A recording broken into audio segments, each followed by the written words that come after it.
4 अंकों की कुल कितनी संख्या होती है। ठीक है, अब दशमलव संख्या पद्धति में 4 अंकों की संख्या लिखना है तो इसका मतलब 9 लिखो और इस पर 3 जीरो लिख दो। मतलब दशमलव संख्या पद्धति में 9 के 4 अंकों की कुल 9000 संख्या होती है। कुछ भी यहाँ पर पूछे दशमलव संख्या पद्धति में 3 अंकों की कितनी संख्या होती है तो 9 लिखो और 9 पे यहाँ पर 2 जीरो लिख दो। तो यहाँ पर 3 अंकों की यदि पूछता है तो इसका मतलब 900 हो जाती है। ठीक है, तो यहाँ पर ऐसा हो क्यों जाता है वो अपन यहाँ पर और इसको थोड़ा सा देख लेते हैं उसमें। ठीक है, तो एक आंसर तो अपना ये हुआ, जब भी यहाँ पर क्या है अंकों की संख्या यहाँ पर 4 अंकों की कुल संख्या 5 अंकों की कुल संख्या कब दशमलव संख्या पद्धति में। ठीक है, तो कुल कितनी संख्या होती है तो डायरेक्ट अपन 9 लिखो और उस पर 0 लिख दो तो आंसर अपना आ जाता है। ठीक है, अब ये बनती कैसी है तो हम जानते हैं, आप सभी जानते हैं कि जैसे क्या है 4 अंक की सबसे बड़ी संख्या क्या होती है तो 4 अंकों की सबसे बड़ी संख्या होती है 9999। ठीक है, अब 4 अंक की सबसे बड़ी संख्या 9999 है तो इसका मतलब ये है कि 9999 में 1 अंक की संख्या भी शामिल है, 2 अंकों की भी शामिल है, 3 अंकों की शामिल है और 4 अंकों की भी शामिल है। तो इसमें यदि हमको यहाँ पर क्या है केवल 4 अंकों की संख्या यदि चाहिए तो इसमें से हम क्या 3 अंकों की संख्या माइनस कर देंगे और 3 अंकों तक संख्या देखें तो सबसे लास्ट नंबर क्या होता है 999। यानी कुल संख्या जो 9999 है इनमें से 3 अंकों की छोटी संख्या 9999 कम कर दो तो 0009। तो इस प्रकार 4 अंकों की कुल कितनी संख्या होती है तो 4 अंकों की कुल 9000 संख्या होती है। ठीक है, यह हमसे क्या है यदि पूछा जाता है कि 4 अंकों के प्रयोग से बनने वाली सबसे बड़ी संख्या तो 4 अंकों के प्रयोग से बनने वाली सबसे बड़ी संख्या लिखने है तो पहले 9 लिखो, फिर 8 लिखो, फिर 7 लिखो, फिर 6 लिखो। ये 4 अंकों के प्रयोग से बनने वाली सबसे बड़ी संख्या हुई। यदि हमसे बोलता है कि 4 अंकों के प्रयोग से बनने वाली सबसे छोटी संख्या तो सबसे छोटा अंक तो 0 होता है लेकिन 0 को हम पहले नहीं लिख सकते, इसलिए पहले क्या लेंगे 1 लेंगे, फिर उसके बाद 0, 2 और 3। मतलब 4 अंकों के प्रयोग से बनने वाली सबसे छोटी संख्या कितनी यहाँ पर 1023 है। तो इस प्रकार यदि बड़ी संख्या लिखना है प्रयोग से 4 अंकों के प्रयोग से तो हम बड़े अंकों को क्या लिखते चले जाएं घटते क्रम में। यदि हमको छोटी संख्या लिखना है तो पहले छोटा अंक फिर उससे बड़ा फिर उससे बड़ा, इस प्रकार लिखते चले जाएं। ठीक है, और यदि हमसे पूछा जाए कि 4 अंकों की कितनी संख्या तो 9 लिखो और उस पर 0 लिख दो। 4 अंकों की सबसे बड़ी संख्या तो इसका मतलब 9 4 बार बना दो। 4 अंक की सबसे छोटी संख्या तो इसका मतलब 1 लिखा और इस पर 3 0 लिख दी तो 4 अंक की सबसे छोटी संख्या 1000 यहाँ पर हो गई। ठीक है, तो इस प्रकार इसके डिग्री का कोई सा भी क्वेश्चन हो तो आप इस प्रकार से कर सकते हैं इसको। ठीक है,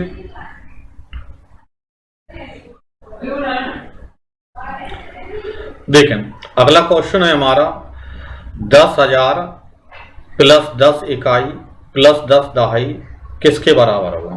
तो जब इस प्रकार का इकाई दहाई इस प्रकार यदि पूछता है तो इसके लिए यहाँ पर यदि हम देखें तो हमको थोड़ा सा पहले देखें एक इकाई जो होती है 1 इकाई में 1 होता है, 1 इकाई की वैल्यू 1 होती है। इसी प्रकार 1 दहाई यदि दिया है तो 1 दहाई की जो वैल्यू होती है वो 10 होती है। ठीक है, 1 सैकड़ा तो 1 सैकड़ा में कितने होते हैं तो 1 सैकड़ा में 100 होते हैं। इसी प्रकार फिर आगे अपने आप शब्दों से ही निकल जाता है, जैसे 1000 में तो 1000 होंगे। ठीक है, 1000 लिख देंगे यहाँ पर।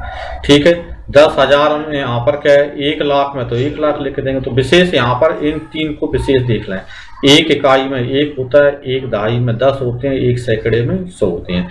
इसी के आधार पर हम इस क्वेश्चन को करेंगे। इसमें यहाँ पर बोल रहा है 10,000 तो ये तो 10,000 लिख ही लो, यहाँ पर 10,000 लिख ली यहाँ पर, प्लस 10 इकाई तो 1 इकाई में 1 होता है, 10 इकाई में 10 हुआ है, प्लस 10 दहाई तो 1 दहाई में कितने होते हैं 10 होते हैं, तो 10 दहाई में कितने हो जाएंगे। ठीक है, इस प्रकार 10,000 प्लस 100 प्लस 10 मतलब कितना हो जाएगा 10,110। इनको प्लस करेंगे तो ये हमारा आंसर इसका हो जाएगा। ठीक है, सीटेट वगैरह एमपी वगैरह में रिपीटेड क्वेश्चन ये है, सीटेट परीक्षा में ये आया है, उसमें सीटेट से लिया था ये क्वेश्चन। ठीक है, फिर आगे चलते हैं। यहाँ पर देखें आगे अच्छा क्वेश्चन है, कॉन्सेप्ट वाला क्वेश्चन है, कोई कैलकुलेशन नहीं है इसमें। क्या दिया है, किन्हीं दो परिमेय संख्याओं के बीच, तो किन्हीं दो परिमेय संख्याओं के बीच पहला ऑप्शन दिया कोई परिमेय संख्या नहीं होती, तो ये तो गलत है। दो परिमेय संख्याओं के बीच केवल एक परिमेय संख्या होती है, ये भी गलत है। अनंत परिमेय संख्या होती है, ये सही है। कोई भी दो परिमेय संख्या दे रखी है तो दो परिमेय संख्याओं के बीच में हमेशा अनंत परिमेय संख्या ही होती हैं। ठीक है, ये यहाँ पर क्या है हमेशा ध्यान रखना, कोई भी यहाँ पर दो रेशनल नंबर यहाँ पर दे रखे हैं, ठीक है, तो उनके बीच में क्या है कितने बनेंगे, अनंत बनेंगे, इनफाइनाइट यहाँ पर क्या है रेशनल नंबर होंगे। ठीक है, देखें तो आगे चलते हैं। फिर दिया है यदि सभी अभाज्य संख्याओं का योग, सभी अभाज्य संख्या प्राइम नंबर का योग क्या है x है, और सभी विषम ओड प्राइम नंबर, सभी विषम अभाज्य संख्याओं का योग y है, तो x माइनस y का वैल्यू क्या होगा। क्या पूछा है कि सभी अभाज्य संख्या, सभी प्राइम नंबर और सभी ओड प्राइम नंबर के योग का अंतर यदि हम करें तो कितना मिलेगा। तो सभी अभाज्य संख्या, तो अभाज्य संख्या प्राइम नंबर क्या होता है 2 + 3 + 5 + 7 + 11, ठीक है, इस प्रकार प्लस डॉट डॉट ये क्या है सभी अभाज्य संख्या। फिर क्या बोल रहा है इनमें से क्या माइनस करना है, सभी विषम अभाज्य संख्या, तो विषम में यहाँ पर 2 नहीं आएगा, 2 तो क्या है सम है, इवन नंबर है, तो विषम में यहाँ पर क्या है 3 + 5 + 7 + 11 प्लस डॉट डॉट इस प्रकार। और इनका क्या करना है हमको माइनस करना है, क्योंकि ये x की वैल्यू और ये y की वैल्यू है, इनका माइनस करेंगे तो यहाँ पर जब माइनस करेंगे तो यहाँ पर हमको स्पष्ट इसमें दिख रहा है, क्या दिख रहा है कि जैसे 3 से 3 कैंसिल हो जाएगा, 5 से 5 हो जाएगा, 7 से 7 हो जाएगा, 11 से 11 हो जाएगा, और इस प्रकार आगे की सभी विषम जो अभाज्य संख्याएं कैंसिल हो जाएंगी ओल्ड प्राइम नंबर। ठीक है, केवल क्या बचेगा अपने पास यहाँ पर 2 बचेगा, यानी सभी अभाज्य संख्या और सभी विषम अभाज्य संख्याओं का जो अंतर होता है वो कितना होता है 2 होता है। ठीक है, डायरेक्ट भाषा में ही बोल सकता है, और इस प्रकार क्या है एक्स वाई करके भी हमसे यहाँ पर पूछ सकता है उसमें। ठीक है, देखें अगला दिया है एक परिमेय संख्या 5/19, तो 5/19 एक परिमेय संख्या, एक रेशनल नंबर है। ठीक है, वह इसके युज्य प्रतिलोम, युज्य प्रतिलोम क्या होता है, किसी भी संख्या का युज्य प्रतिलोम निकालते हैं तो उसका चिन्ह बदल जाता है, प्लस का है तो माइनस का लिख देते हैं और माइनस का है तो प्लस का लेते हैं। तो 5/19 का युज्य प्रतिलोम तो -5/19 का गुणनफल, तो ये इसका क्या गुणनफल किया, का गुणात्मक प्रतिलोम, पहले इसको सॉल्व करो फिर आगे का करेंगे, तो क्या आएगा माइनस के 5 5 25 और बटे 19 19 361 ये आ गया। अब इसका क्या निकालना है कि जो गुणनफल आए, गुणनफल का गुणात्मक प्रतिलोम, ठीक है, क्या निकालना है गुणात्मक प्रतिलोम निकालना है इसका, और गुणात्मक प्रतिलोम निकालना है तो गुणात्मक प्रतिलोम में क्या होता है कि ऊपर का नंबर नीचे और नीचे का नंबर ऊपर हो जाता है। तो यहाँ पर क्या है इसका क्या निकालना है हमको गुणात्मक प्रतिलोम। ठीक है, मल्टीप्लिकेटिव इनवर्स प्रतिलोम, तो इसका ऊपर का नंबर नीचे, नीचे का नंबर ऊपर, मतलब 361 ऊपर हो जाएंगे और 25 नीचे हो जाएंगे। वहां की माइनस का है तो माइनस का ही रहेगा और प्लस का है तो प्लस का ही रहेगा, तो 361/25 अपना आंसर हो जाएगा उसमें। ठीक है, यही हमको उसमें मालूम करना था। ठीक है, ये अपना आंसर हुआ इसमें।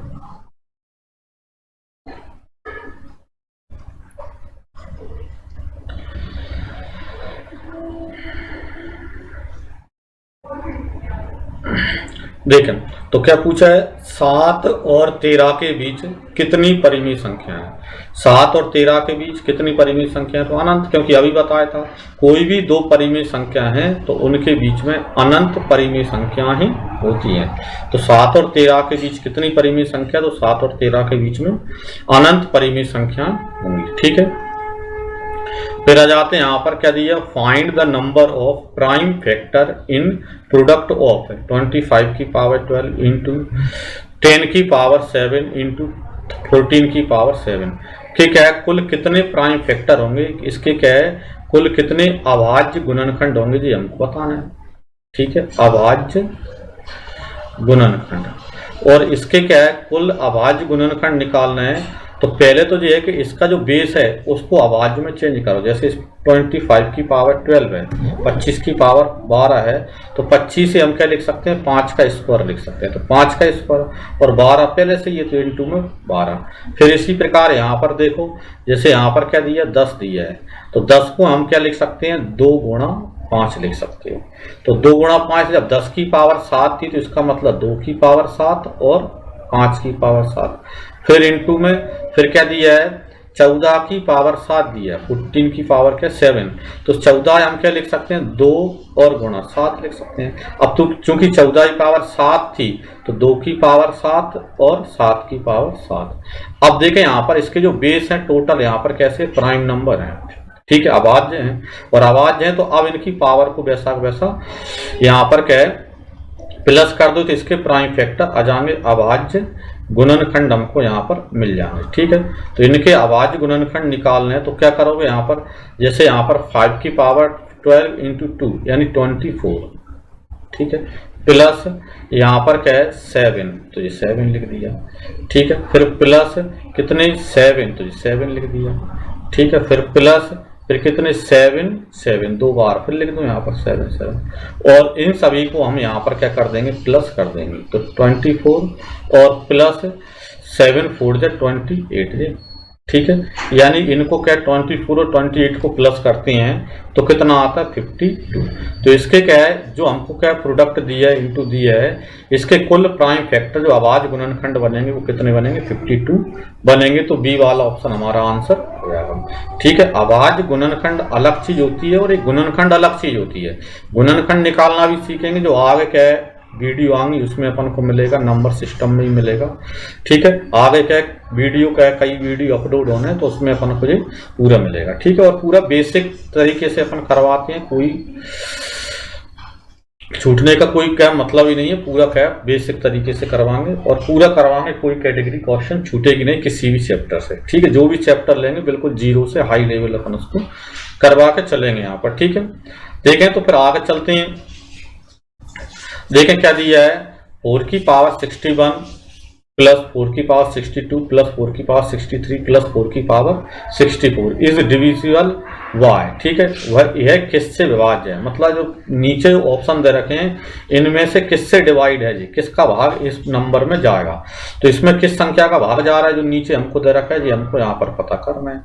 तो इसके लिए यहाँ पर देखो, तो 4 की पावर 4 की पावर 4 की पावर 4 की पावर बीच में प्लस भी है। जब भी बेस समान हो, ठीक है, या ध्यान देना यहाँ पर बेस समान हो और के बीच में प्लस या माइनस हो तो कॉमन लेते हैं, और जो कॉमन आता है वो छोटी वाली पावर आता है, जैसे 61 62 63 64 तो छोटा पावर क्या 61 है तो 61 कॉमन आ जाएगा। ठीक है, अब देखो 4 की पावर 61 था निकल गया तो क्या बचा, 4 की पावर 0 बचा प्लस 4 की पावर 1 बचा। ठीक है, इसी प्रकार 4 की पावर 2 और 4 की पावर 3 ये अपने पास यहाँ पर बचेगा। अब इसको यहाँ पर देखो 4 की पावर 61 और यहाँ पर 4 की पावर 0 यानी 1 प्लस 4 प्लस 16 और प्लस कितना 64। ठीक है, इनको प्लस करोगे यहाँ पर, तो इनको प्लस करोगे तो 4 की पावर 61 तो है ही। अब यहाँ पर देखो 64 प्लस 60 यानी कितना 80 प्लस 5 तो 85 आ गया। अब इसमें देखें इसमें किसका भाग चला जाएगा, तो डायरेक्ट तो हमको नहीं दिख रहा है 81 में 85 में किसका जा रहा है, तो जो 4 की पावर 61 है तो इसको हम ऐसा लिख सकते हैं 4 की पावर 60 और इंटू में 4 और 85 अपना है ही, ऐसा लिख सकते हैं। ठीक है, 61 बार है तो इसको 60 बार अलग लिख लिया और एक बार अलग कर लिया। अब इनका यदि इंटू करते हैं तो क्या आता है यहाँ पर 60 पावर और इंटू में इनका इंटू करो 85 और 4 का तो 4 5 20 और 8 चौको 32 और 2 34। ठीक है, तो 314। ठीक है, जे इंटू में अब देखें 340 में दिए गए ऑप्शन में से किसका भाग जा रहा है वो देख लो यहाँ पर, वो ही अपना आंसर बन जाएगा। तो इसमें 340 में किसका भाग जा रहा है 10 का भाग जा रहा है, तो इसका मतलब 10 अपना आंसर बन जाएगा यहाँ पर। ठीक है, तो हमारा आंसर क्या होगा 10। तो इनमें से दिए गए नंबर में से कौन इसको डिवाइड करेगा तो कितना 10 हमारा आंसर इसका बन जाएगा उसमें। ठीक है, देखें इसी प्रकार अगला क्वेश्चन है क्या दिया है, 4 की पावर 2018, 2017, 2016, 2015, बीच में प्लस माइनस माइनस, बेस समान है और बराबर क्या दिया k इंटू 4 की पावर 2015, k की 4 की पावर 2015। तो इधर लेफ्ट में फिर वही तरीका है, यहाँ पर बेस समान है, बीच में प्लस माइनस दिया मतलब कॉमन लो, ठीक है। तो इसमें से यहाँ पर क्या कॉमन आएगा, तो 4 और 4 की पावर छोटा नंबर कॉमन आता है, तो 2015 यहाँ पर कॉमन आ जाएगा, ठीक है। 2015 कॉमन लोगे तो 2018 में से 15 निकल गया, तो इसका मतलब 4 की पावर 3 बचेंगे, फिर माइनस 4 की पावर 2 बचेंगे, फिर माइनस 4 की पावर 1 बचेगा, फिर प्लस 4 की पावर 0 बचेगा, और बराबर जो है उसको लिख लो, ठीक है। k और इनटू में 4 की पावर 2015, ठीक है। यहाँ तक किसी की समस्या हो तो बता दें, ठीक है। अब इसमें यहाँ पर देखें तो इसमें 4 की पावर 2015 से 4 की पावर 2015 तो कैंसिल हो गया, ठीक है। क्या बच्चा, 4 की पावर 3 मतलब 4 चौको 16 चौको 64, ठीक है। 4 का स्क्वायर मतलब 16, 4 की पावर 1 मतलब कि 4, और 4 की पावर 0 मतलब 1, किसी की भी पावर 0 मतलब उसकी वैल्यू 1 आती है, ठीक है, बराबर, ठीक है। तो k बराबर कितना आएगा, तो यहाँ पर क्या है 64 और 1 65, में से कितने कम करेंगे, 16 और 4 माइनस के 20, 65 में से 20 कम करते हैं तो कितना जाते हैं यहाँ पर 45, 45, तो k की वैल्यू हमको कितनी मिल जाएगी, 45 मिल जाएगी। यही हमारा आंसर इसका हो जाएगा, ठीक है।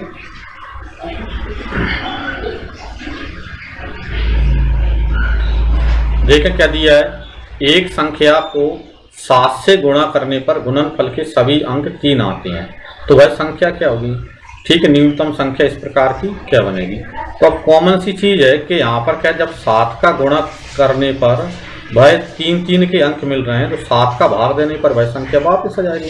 7 का गुणा करने पर यदि 3 के अंक आ रहे हैं तो 7 का भाग देने पर वापस वह संख्या जाएगी, मतलब 3 के कितने हैं जी हमको मालूम नहीं है। इसमें यदि हम 7 का भाग देते हैं, ठीक है, 7 से इसको डिवाइड करते हैं तो ऑटोमेटिक हमको क्या है भाई संख्या प्राप्त हो जाएगी। गुणा करने पर क्या है, जब 3 आया तो वापस भाग देने पर वापस हम चले जाएंगे यहाँ पर, ठीक है। इसलिए यहाँ पर क्या है, इसका हम यहाँ पर भाग दे देते हैं इसमें, ठीक है।